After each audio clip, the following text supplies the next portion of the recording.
Today we are learning to think and act like artists.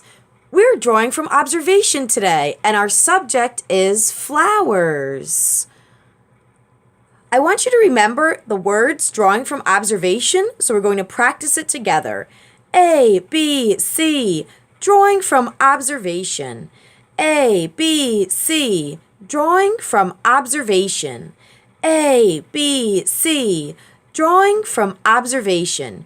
Drawing from observation means that you are observing and looking at your subject, in this case the flowers, and then drawing exactly what you see. I don't want you to draw just any flower. We are making a portrait of a specific flower, so you're drawing exactly what you see. We are also creating flowers in the style of Georgia O'Keeffe, so draw it big, so it almost fills the whole page with just little bits of empty space around the edge. This is a really careful drawing of this flower, but it just doesn't fill the space. It's too small. And also, please don't draw the stem. We might have a little space to draw the leaves, but we won't be drawing the stem today. Our first step is to draw the center. This flower has a center that kind of looks like a little pine cone with bumps on it, and it also has some little things that look like antennas coming out of it, and some pale green, tiny petals surrounding it. So we're going to try to draw all that. Here is how I drew the pine cone part with the little bumps on it, and the little wiggly antennas are kind of sprouting off of it. The next thing I need for the center are the little small petals that are light green. And here are those small light green petals. When you're drawing, I want you to use pencil first, and in the end, when you're happy with your drawing, we'll trace it using the big Sharpie. Let's take a look at another center. This one's a little hard to find. Here's the center.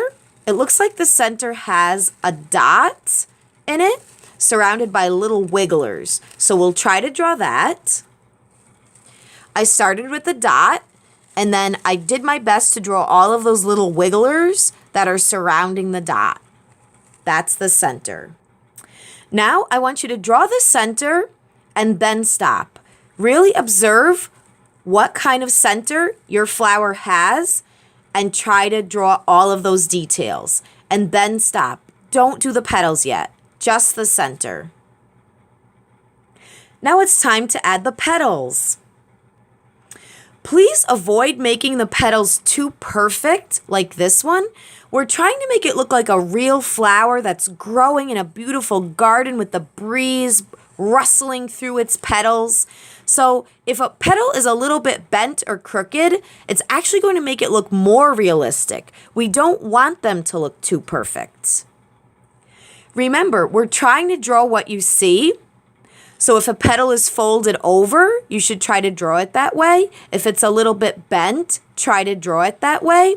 You can even count how many petals are attached to the center. In this case, it looks like 1, 2, 3, 4, 5, 6, and try to make sure you have 6 petals. Let's draw the petals now, and if you have space to add a leaf when you're done with the petals, go for it. Make sure it's the same shape as the leaves that are on your silk flower. Have fun with the petals, and good luck, kids. Wait, don't go away. Let me show you just one more thing about petals. Sometimes the petals in the center are small and the petals on the outside are big. So when you're drawing them, you may need smaller petals around the center, and you may need longer, larger petals towards the outside, and some medium-sized one in between. I hope that helps, kids.